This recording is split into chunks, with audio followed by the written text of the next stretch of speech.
Hey, allô Marie, Allô, comment ça va? ça va Je bien, suis tellement toi? contente de te recevoir. Dans ma tête, je me disais, on peut pas faire un podcast sur la plongée sous-marine au Québec en français sans parler de Québec subaquatique, / la FQAS, / la Fédération des activités subaquatiques du Québec. Mon Dieu, c'est tellement long. Le mal-aimé, hein? Anciennement mal-aimé. Oui. Puis, en fait, il y a tellement de choses à dire parce que encore aujourd'hui, on a vraiment une mémoire très restrictive par rapport à c'est quoi le rôle de Québec Sub, c'est quoi Québec Sub, c'est quoi le mandat de la Fédé, pourquoi ça a été mis en place. On entend encore des fois, ah, c'est une taxe, il y a juste au Québec qu'on a ça.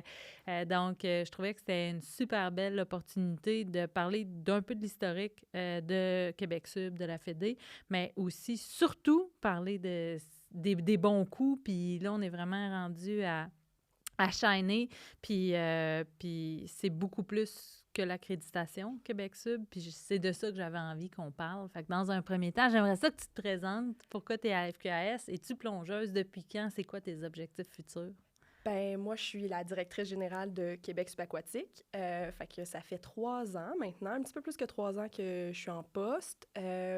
C'est un concours de circonstances qui m'a amenée là. J'étais dans une autre fédération avant qui touchait plus le canot puis le kayak. Puis l'ancien directeur général, Jean-Sébastien Hainaut, avait vraiment envie qu'on change la direction. Fait qu'il est venu me chercher pour les compétences que j'avais, principalement avec ma nouvelle énergie puis mon dynamisme. Donc, c'est aussi pour ça que je suis là. Moi, ce que j'aime faire, c'est bâtir, créer des choses pour voir une organisation grandir. Puis je pense qu'on est vraiment là avec Québec Absolument. Sub. Donc, Puis ça partait de loin, hein, parce que le mandat initialement qui avait été donné à la Fédé, ben je sais pas si c'est juste une impression, mais ça avait comme créé une certaine forme de latence. Là. On était encore à la mise en place du règlement, à expliquer pourquoi il y avait un règlement, à jaser avec les réfractaires. Mais là, on est comme sorti de cette torpeur-là un peu. Là. ouais, ben, je pense que l'histoire de la Fédé est remplie de plein d'événements contextuels qui font en sorte que des fois, on a été mal compris ou on n'a pas saisi des fois les mains qui nous ont été tendues. Hein. Mais on essaie d'arranger ça Ouais. là, dans les dernières années. Puis moi, j'étais pas plongeuse avant de m'impliquer à la Fédé. Puis c'est grâce à toi, justement, que j'ai suivi ma formation l'été dernier. Fait que ça fait 1 an que je peux pas dire que je plonge parce que ben, l'hiver est arrivé puis j'ai pas plongé. Mais là, je m'en vais à Bonaire. J'ai plein de plongées cédulées pour l'été à venir, aussi plein de formations. Je m'en vais aussi faire une plongée à Puerto Plata en perso. Fait que j'ai bien hâte. Pourquoi tu as attendu 2 ans avant de faire le cours? Ah, pour plusieurs raisons. Ben, au début, à la Fédé, il y avait vraiment beaucoup de travail à Ouais. faire. Puis, j'ai travaillé des 80 heures semaine pour essayer de nous remettre sur le droit chemin. Puis, on dirait que, tu sais, à la fin de la semaine, j'avais plus le goût d'être avec ma famille, à faire mes petites activités que d'aller prendre un cours de plongée. Fait Ouais. que ça a pris un certain temps avant qu'il y ait de la place pour ça, comme dans ma vie personnelle aussi, Ouais. comme dans ma vie professionnelle. Mais je regrette pas de l'avoir fait, là. Ouais. Ça, comme quand on m'a embauché, j'ai dit ça a toujours été un rêve de plonger. Puis là, ben, on m'offre l'opportunité sur un plateau d'argent. Fait que pourquoi pas le prendre? Ah, absolument. Très cool. Ouais. Ça vient d'où la Fédération des activités subaquatiques, puis ce mandat-là d'accréditation? Là, si on remonte dans l'histoire, puis qu'on raconte la vraie histoire, là. Mais la Fédé a 52 ans hein, cette année. Donc, il y a 50 ans, on était une école de plongée affiliée à CIMAS. Donc, on n'avait que des activités de formation, notre propre programme. Puis, à un moment donné, dans les années 90, il y a eu des étés où est-ce qu'on a atteint plus que 30 décès en plongée sous-marine. Puis, je pense qu'il y a eu une volonté tant politique, mais aussi au bureau du coroner de mettre un frein à cette débandade de décès. Donc, il y a vraiment eu une volonté politique de créer un règlement. Puis après ça, ben les entités politiques, c'est bien rare qu'ils écrivent un règlement dans leur coin de bureau en consultant personne. Puis, ben l'école qu'on était à l'époque était le choix numéro 1 du ministre de l'époque pour qu'on puisse devenir ce porteur de dossier-là.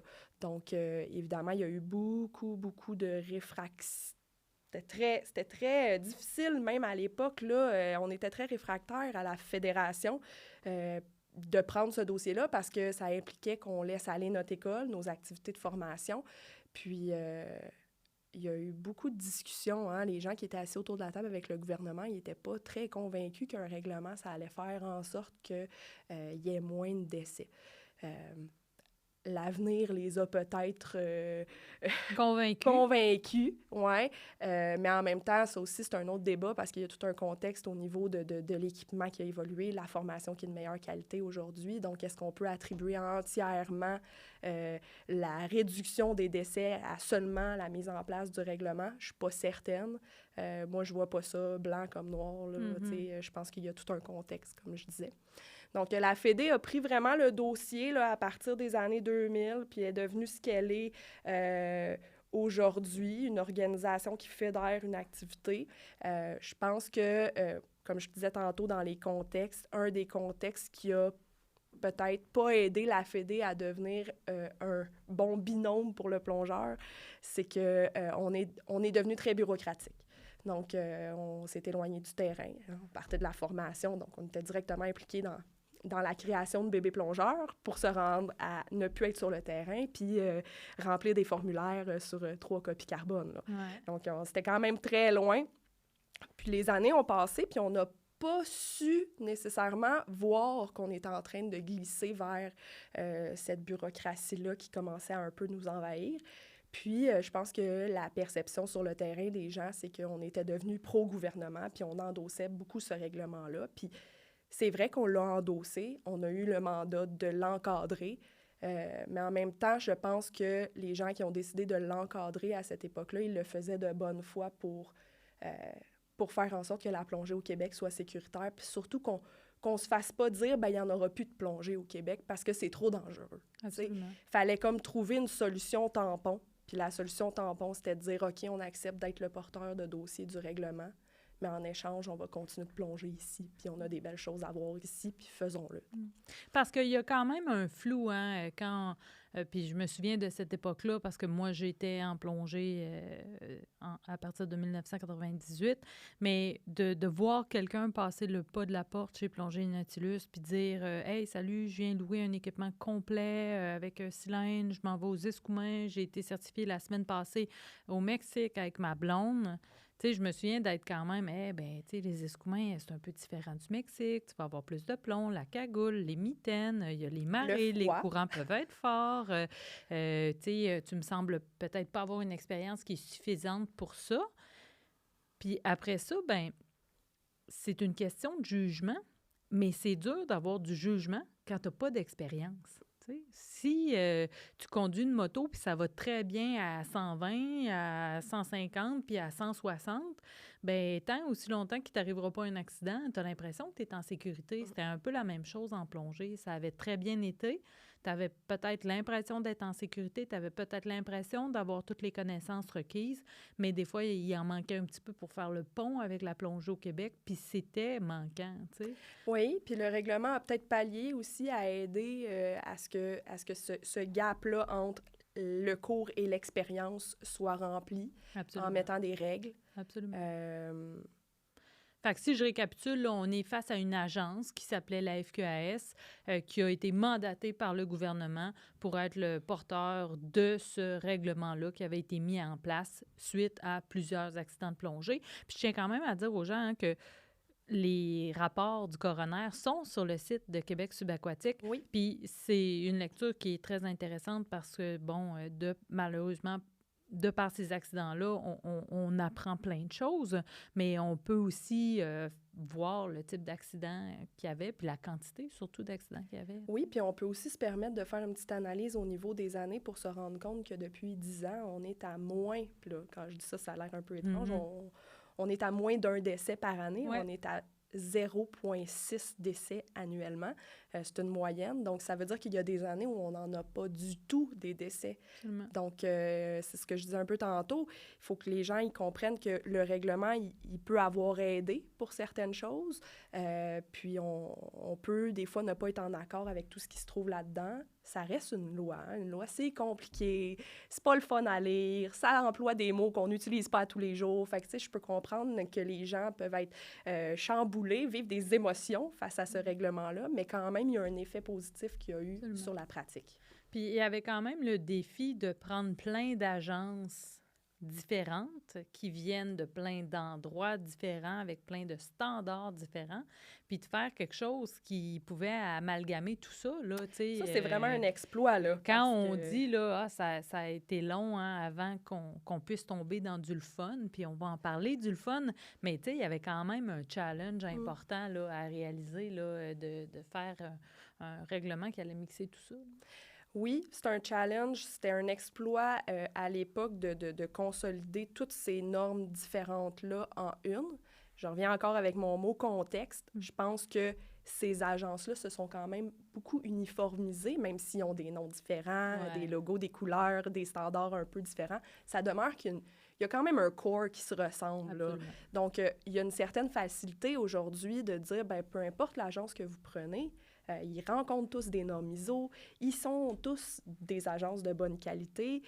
C'est des agences qui ont évolué aussi dans le temps. Avec cette évolution-là vient de l'expérience, une qualité, tout ça. Donc, je pense qu'aujourd'hui, on se doit de revoir le règlement dans ce nouveau contexte-là avec ces changements-là au niveau des formations qui sont offertes par ces agences-là, puis aussi l'équipement qui évolue puis qui devient de plus en plus sécuritaire, de plus en plus performant, de plus en plus pointilleux. Bon, ça vient aussi avec le fait qu'il faut s'informer pour acheter le bon équipement, t'en es la preuve, mais ces contextes-là contribuent à ce que le plongeur soit de plus en plus en sécurité. Qu'est-ce que tu réponds à quelqu'un qui te dit « On a juste ça au Québec ». Bien, je dis non, c'est pas vrai. Il y a quand même 2 autres endroits dans le monde où est-ce qu'ils ont une réglementation. L'Australie en est une et la France, évidemment. Je rappelle aux gens que plonger en France, c'est vraiment plus compliqué qu'ici. Donc, n'hésitez pas puis, à plonger ici, puis ne vous arrêtez pas à on a juste ça au Québec, parce que c'est pas vrai. Puis il faut quand même se rappeler que, ben on a toujours été différents, nous, les Québécois. On a toujours fait les choses différemment, puis on est fiers de cette unicité-là. Ben la plongée n'est pas différente. Puis il y avait une raison d'être. Exactement. Il y avait vraiment une raison d'être, surtout. Hein? C'est sûr que peut-être que la façon de monitorer les décès ailleurs est différente. Peut-être que les conditions de sud, bon, ben c'est des conditions qui sont un petit peu plus faciles, mais assurément que ça avait sa raison d'être. Oui, ça, c'est sûr qu'on n'a pas créé un règlement puis investi plein d'argent là-dedans. Puis là, je vais parler pour mes amis au ministère, là, pour le fun, parce que ça nous tentait, vendredi 5h moins quart, on n'avait rien à faire. Pourquoi pas créer un règlement? Je pense pas que ça soit passé de même.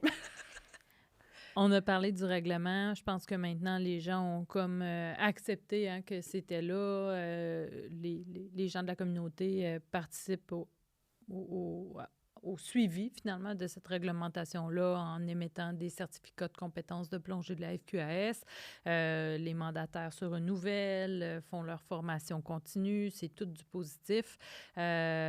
Outre ce mandat-là d'accréditation Québec Sub, c'est quoi? Parce que c'est beaucoup plus que juste un mandat d'accréditation. Ben oui, je pense que c'est là où est-ce qu'on a un peu, dans l'histoire, on s'est un peu perdu parce que l'accréditation a pris énormément de place, mais dans les dernières années, on a vraiment pu insuffler une nouvelle vague à Québec Subaquatique en ayant des projets qui sont plus dans la promotion, dans le plaisir, dans, j'aime dire, vendre du fun, dans autre chose que juste la réglementation. On fait du recensement de sites, on met en place une carte interactive sur notre site web pour que les plongeurs puissent préparer au mieux leur plongée. On essaie d'offrir des outils pour planifier ses plongées, mais aussi pour vivre de ça dans son quotidien. Donc, de faire de la plongée sous-marine quelque chose qu'on intègre comme étant une activité dans laquelle on se dédie. Hein. La plongée sous-marine, ça coûte quand même cher. Il y a de l'équipement qui coûte cher, mais ça vient aussi avec avec beaucoup de plaisir. Tu sais, il peut y avoir plein de choses, tu sais, des formations en photo. Tu sais, c'est pas juste de faire de la formation puis ça s'arrête là. Tu sais, ça peut devenir une passion puis il faut la célébrer, cette passion-là. Puis je pense que c'est ça qu'on essaie de mettre de l'avant avec la revue en profondeur, par exemple. On essaie de beaucoup... Parle-moi de la revue en profondeur.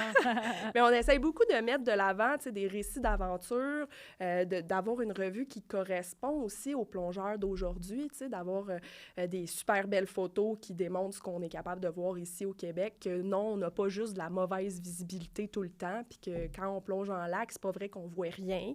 Fait que, tu sais, c'est le fun aussi d'avoir cette petite revue-là qui nous parle de plein de choses, tu sais, tant équipement, destination, mais aussi de voir par les images qu'est-ce qu'on peut voir ici au Québec, puis de comprendre qu'on n'a rien à envier nécessairement aux Bahamas, par exemple. Oui, absolument. Ici aussi, c'est le fun de plonger.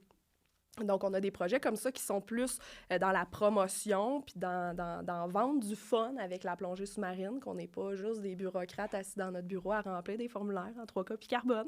On prend une nouvelle direction avec la revue en profondeur. Parle-moi-en. Oui, bien, la direction, c'est une direction qui est plus numérique. Hein? On sent que l'ère actuellement de l'imprimé, c'est plus difficile. Les gens sont moins rejoints, je pense, pour diverses raisons. Hein? Pour certains, c'est le temps. D'autres, c'est pour l'aspect environnemental. Donc, le virage vers une plateforme numérique, on l'a vu dans plein d'autres périodiques. Hein. La presse a été, je pense, Absolument. un des premiers à faire leur grosse annonce vers une application. Ben nous, ça allait quand même dans l'air du temps de dire, ben je pense qu'on est rendu là. Donc, c'est sûr que pour certains qui ont l'amour du papier, ça peut être difficile d'apprendre que la revue va être entièrement numérique. Mais d'un autre côté, on prend cette décision-là dans le but de conserver la qualité de la revue. Donc, le prix du papier étant plus élevé, la production étant plus élevée, on ne veut pas amputer sur la qualité de la revue en diminuant nos coûts, par exemple, pour les écrivains. Donc, on préfère faire un virage numérique plutôt que de couper dans ce qui est important. Fait que les gens peuvent aller directement sur le site de Québec Sub, souscrire un abonnement, puis recevoir, comme avant, leurs 4 revues par année. Oui. La lire sur leur tablette. Exactement. Même entraîner 3, 4, 5 pendant une activité, un voyage, sans avoir là, tout ce papier-là. Exactement. Puis il y a aussi tous les coûts de shipping, évidemment. Ben oui.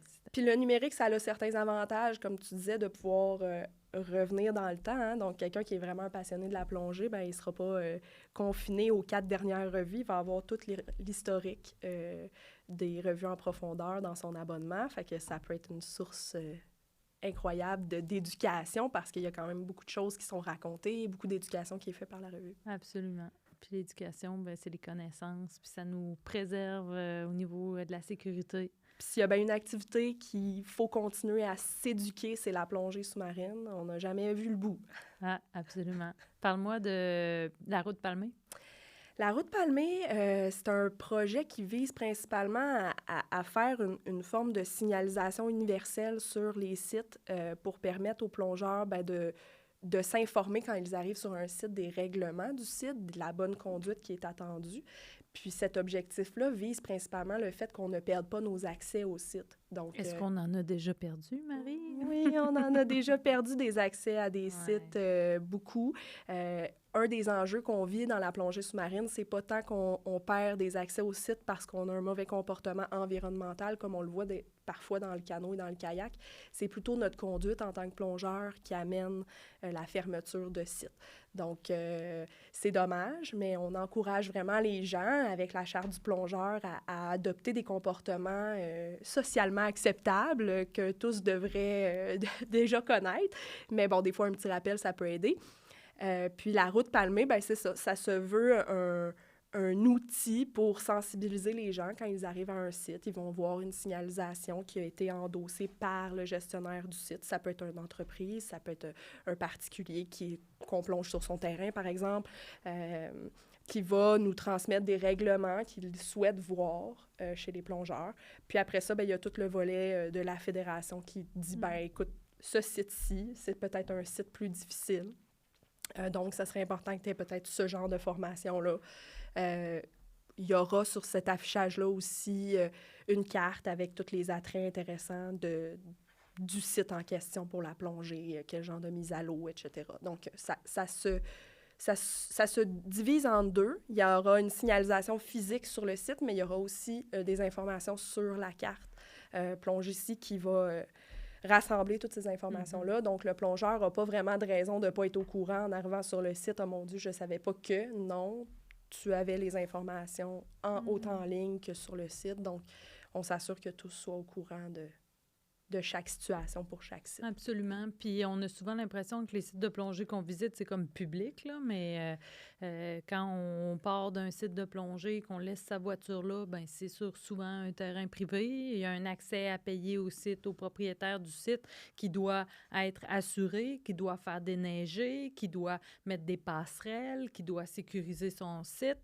Tu sais, quand on va à Thetford, là, ça appartient à quelqu'un. Là, ça, oui, c'est ça. On va chez là, quelqu'un. Exact. Donc, c'est la moindre des choses d'y aller là, à la convenance des gens à qui appartiennent les sites. Puis ça, c'est pas tout le temps facile en plongée. Non, puis souvent, tu sais, la personne n'est pas sur place physiquement. Le propriétaire du site, là, il n'est pas là pour dire au plongeur « Non, mets pas ton pied là, fais pas ci, donne-moi 5 piastres, utilise pas cette passerelle-là, utilise l'autre. » C'est des gros territoires au Québec qu'on a. Donc, des fois, pour un site, il peut y avoir 10, 12 accès à l'eau. Là. Donc, la personne, elle se divise pas en 12, puis elle sera pas nécessairement là le samedi matin quand elle a travaillé toute la semaine. Fait qu'elle s'attend à une certaine bonne foi des plongeurs pour avoir des bons comportements.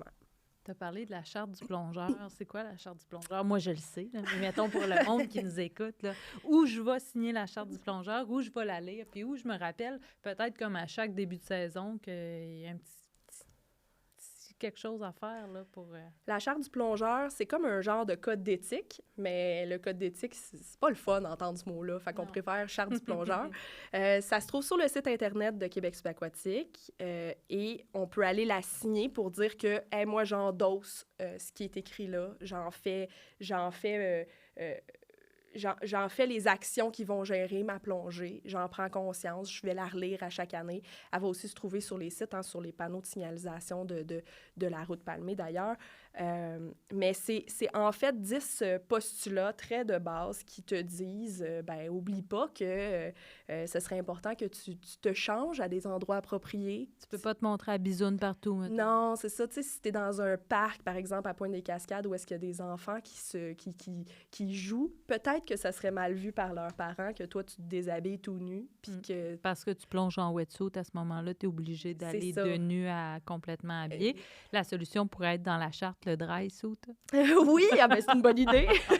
Ou simplement se changer aux endroits appropriés. Absolument. Donc, il y a des choses comme ça. Il y a des choses très, très factuelles aussi, faire ses besoins aux endroits appropriés. Je sais que ça a l'air un peu materne. Tu sais, on vous materne un peu en disant ça, mais ça fait partie des enjeux qu'on a vécu dans l'accessibilité de certains sites. Dites-vous que s'il y a une phrase qui est là, c'est parce qu'on en a entendu parler. Absolument.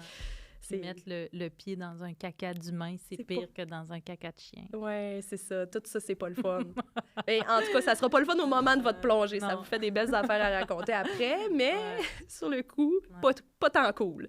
Fait qu'il y a des choses comme ça. Aussi des enjeux plutôt environnementaux, des gens qui botchent sur le bord de l'eau.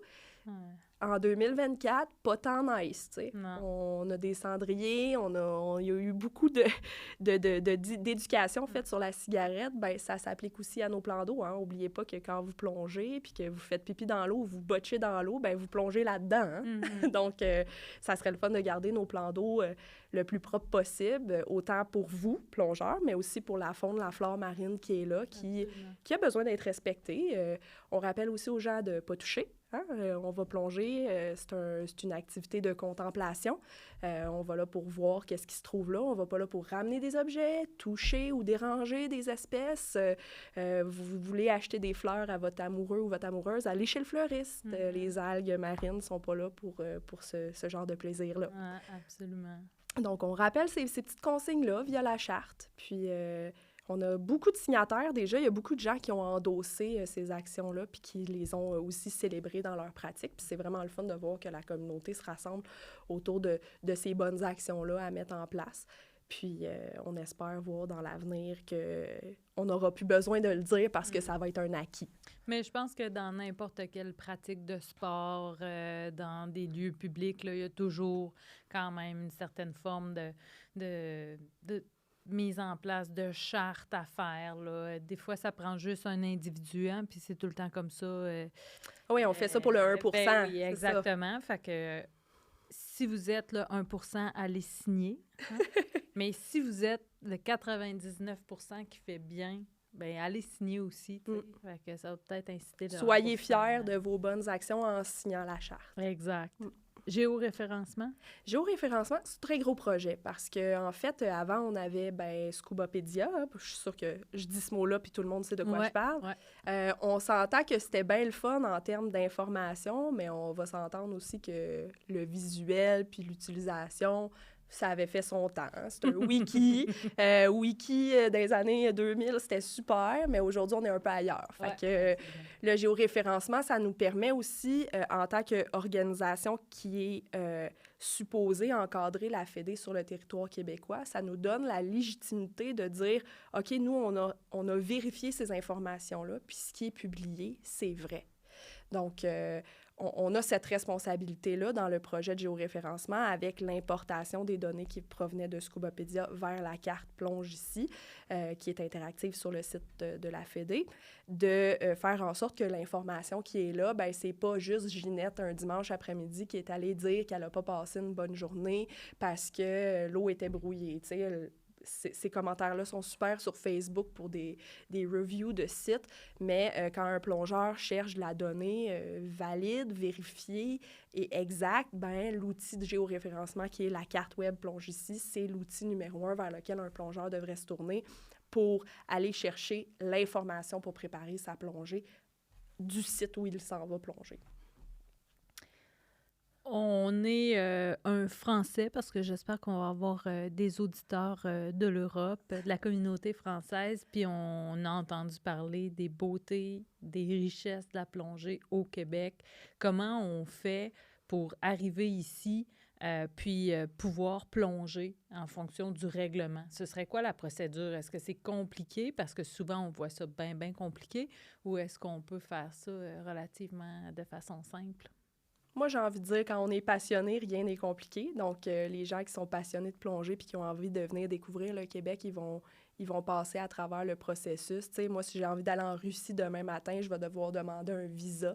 Bien, je vais passer à travers les étapes, puis je vais faire ce qui doit être fait parce que c'est une envie que j'ai. Donc, si un Européen veut venir plonger ici, j'ai envie de dire que non, c'est pas compliqué. Ça demande un peu d'organisation. Ça demande de prendre contact avec une boutique pour préparer le fait qu'on a besoin d'avoir un permis temporaire pour la période des vacances.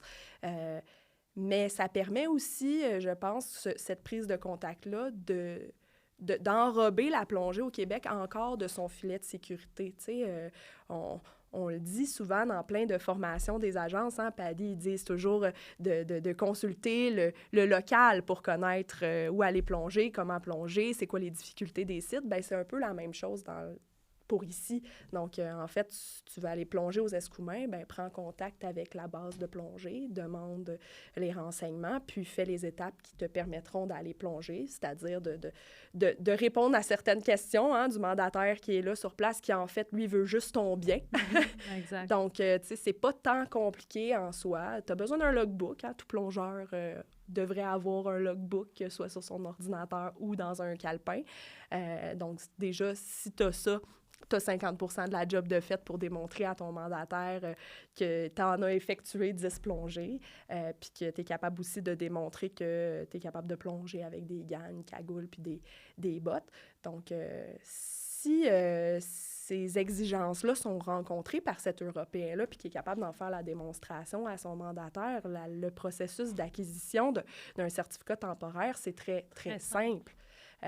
Dans le cas où est-ce que c'est moins direct, bien, on s'entend que c'est une plongée que vous devez faire avec le mandataire. Ça peut être perçu comme étant une plongée guidée, cette plongée-là. C'est pas nécessairement obligé d'être perçu comme une plongée d'évaluation. Elle n'est pas obligée d'être plate. Ben non, tu sais, elle peut être le fun, là. Votre mandataire, il peut aller vous montrer plein de belles affaires sur le site. Puis, En plus, ben, ça demeure que c'est une plongée de plus que vous faites, mais vous la faites encadrée, tu sais. Ça peut pas être désagréable, là. Ouais.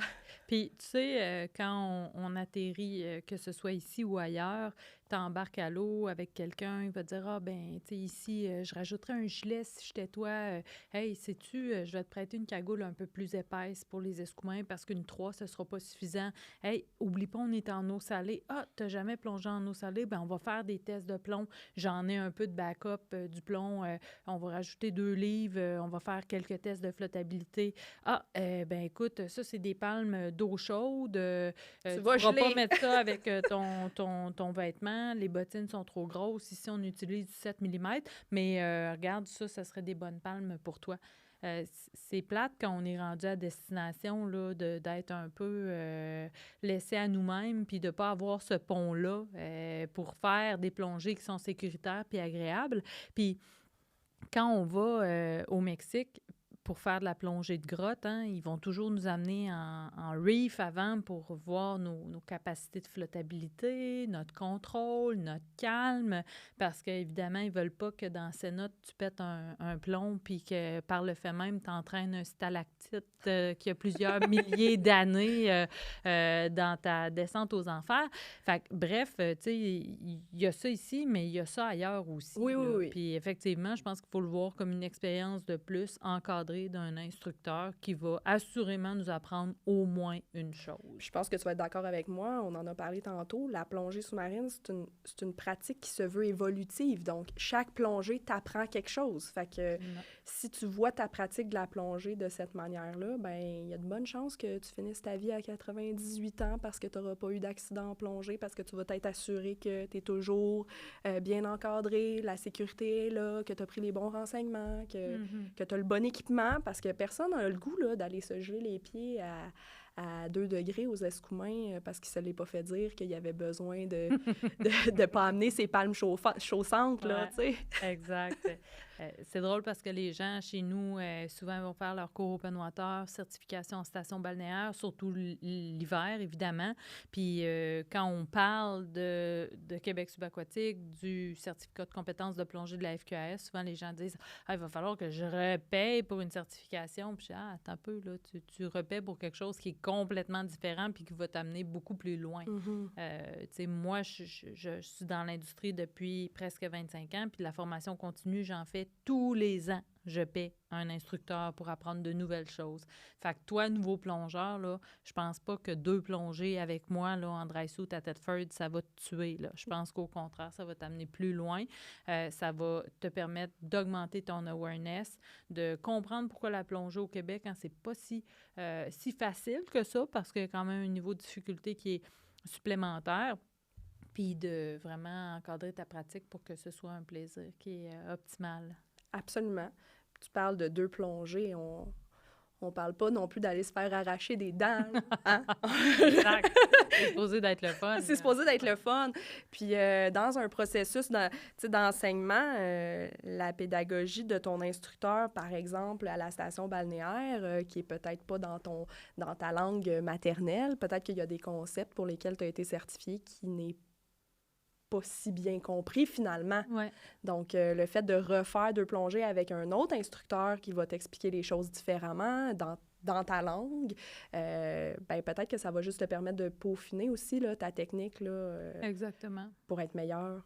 Puis avoir aussi plus de confiance en soi. Tu sais, la plongée sous-marine, je pense que c'est un des enjeux que les gens vivent, là, les bébés plongeurs, de partir plonger avec son nouveau binôme qui lui aussi vient d'être certifié. Bien, ça se construit, hein, cette confiance-là. Ça vient pas d'un coup, on est certifié, wouhou, je suis prête à aller n'importe où, n'importe comment, avec n'importe qui, là. Qu'est-ce qu'on attend dans la prochaine année de Québec Sub? On a-tu des événements importants au calendrier? Qu'est-ce qu'on surveille? Ouais. Beaucoup d'événements.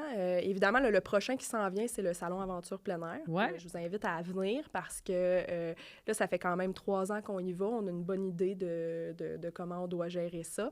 Fait que pour cette 4e année-là, il y a plein de nouveautés qui s'en viennent. Puis là, je ne vous vendrai pas des punchs aujourd'hui. Vous avez juste à venir au Salon Aventure plein air à Montréal pour vivre ces activités activités-là. Il va y avoir des concours, plein de choses, de la réalité virtuelle, puis d'autres petites affaires que je dirais pas. Donc, il y a cet événement-là. Il y a évidemment le colloque 2024, où est-ce qu'on aura plein d'autres conférences. On en a tenu un il y a 2 ans. Les gens avaient beaucoup apprécié. Cette année, ça va être à Québec. J'en dirai pas plus. Achetez vos billets. Vous allez vivre une super belle journée. Je pense que Stéphanie t'avait apprécié l'année passée. Hein? Oui, j'ai adoré. Je trouvais que c'était une belle opportunité de rassembler la communauté de Montréal, de Québec. C'était une belle opportunité de rappeler aux gens pourquoi Québec Sub, c'est pas juste un mandat d'accréditation, c'est bien au-delà de ça. On a au Québec une qualité d'interlocuteurs inégalée. On a vraiment des gens qui se sont maintenus à jour au fil des ans en plongée sous-marine. Sur plein de sujets, hein? Oui, sur de la bio, sur de l'exploration, sur de la conservation, sur de l'éducation. On est avant-gardiste, je dirais.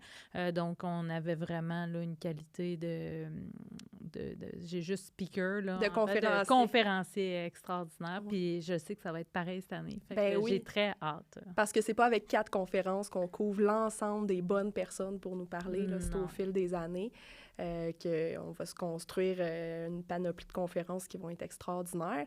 On a ces événements-là. On aura aussi un lancement au mois de mars de la nouvelle mouture de la carte Plonge ici. Donc, évidemment, hein, la technologie... C'est quoi la nouvelle mouture de la carte Plonge ici? C'est ça. A-t-il le droit d'avoir un avant-goût? Oui. En fait, c'est que évidemment, en 2022, quand on a mis en place la carte, elle était quand même de base, hein, parce qu'il fallait développer l'outil. On voulait aussi prendre le pouls des besoins des plongeurs.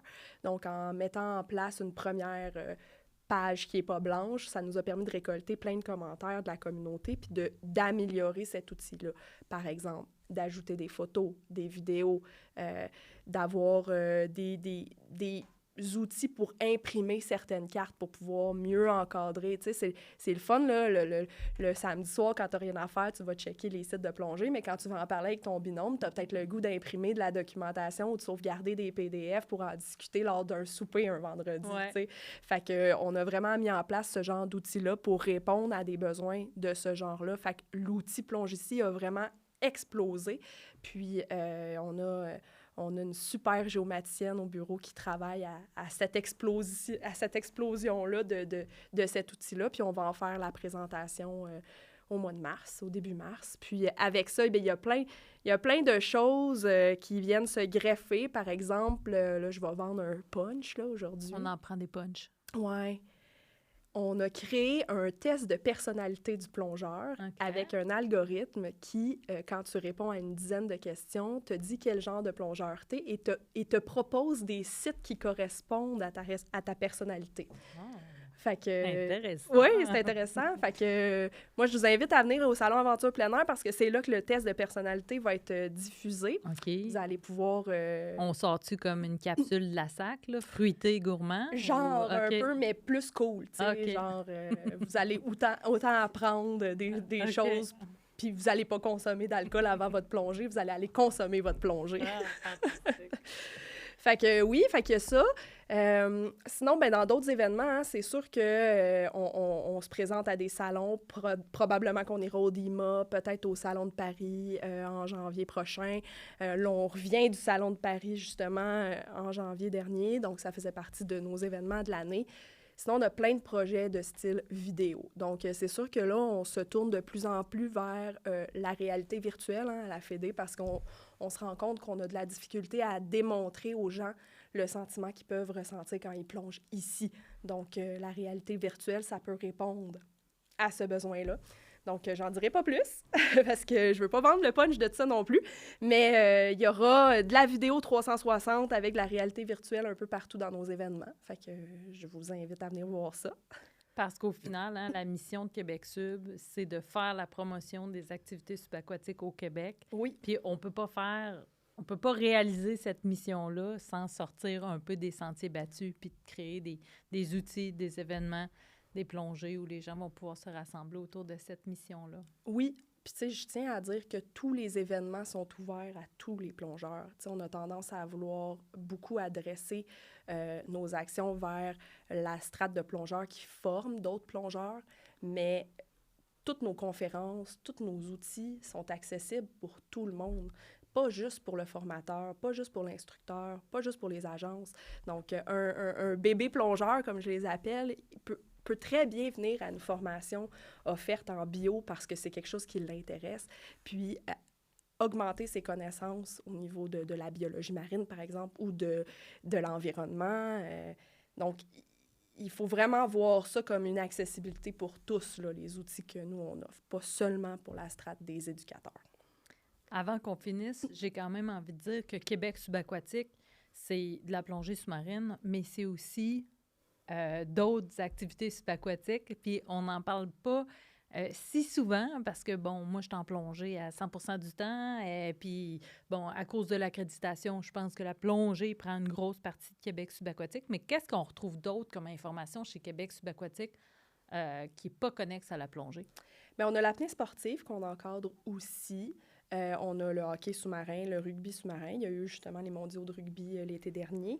Et il y aura possiblement un mondial junior de hockey en 2025 probablement. Donc, ce sont des activités subaquatiques qui sont sous la fédération.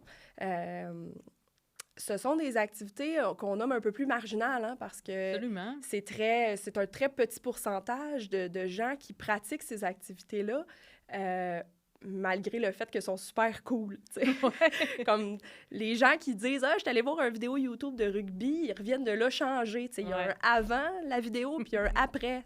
Même chose au niveau du hockey. Puis ce sont des activités qui sont offertes dans les universités, dans les municipalités. Vous pouvez inscrire votre enfant à aller jouer au rugby sous-marin dans sa municipalité, puis peut-être que vous allez en faire le futur champion de rugby au Québec, parce qu'on a une équipe canadienne, autant au hockey, autant au rugby. Donc, ça peut être aussi dans le monde des possibilités du sport de nos enfants, de les amener à faire une activité subaquatique. Hein. Je tiens à dire que les activités subaquatiques, ça a un effet thérapeutique. Donc, les enfants qui vivent peut-être de l'anxiété ou ce genre de difficultés-là, la respiration qu'on doit faire préalablement, puis le maintien de sa respiration-là pendant l'effort physique, ça a été prouvé que ça diminue directement l'anxiété, donc à ne pas oublier. Oui, absolument. Puis moi, j'ai rencontré cet hiver dans un party de Noël du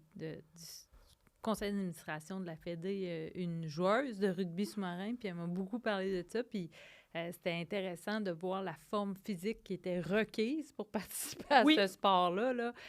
Ça va vraiment chercher les gens qui ont une grande discipline au niveau du fitness, mais à quel point aussi c'était méconnu puis marginalisé. Là. Fait que, allez lire là-dessus parce qu'il y a quelque chose de vraiment intéressant à ce niveau-là. Ben oui, puis tous ceux, j'appelle tous ceux qui sont déjà joueurs. On a une nouvelle formation pour devenir coach de hockey sous-marin, puis c'est quelque chose qui se fait en ligne. C'est vraiment une formation pédagogique pour vous permettre de passer à la prochaine étape.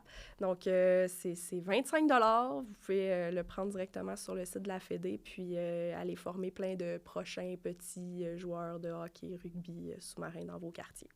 J'espère qu'on va avoir dénoué des petits cœurs sensibles avec le podcast d'aujourd'hui parce que moi, j'ai trouvé ça super intéressant. Puis à chaque fois que j'ai l'occasion de te parler, j'apprends encore des affaires sur la Fédé, sur Québec Sub. Merci beaucoup d'avoir été avec moi. Puis, ça me fait plaisir. J'ai hâte qu'on spread les bonnes nouvelles. Ben oui, puis n'hésitez pas à nous contacter là, si on peut vous aider dans tous vos besoins. Je me plais à dire qu'on est votre binôme sur la Terre, donc pour préparer vos aventures sous-marines. Merci. Salut.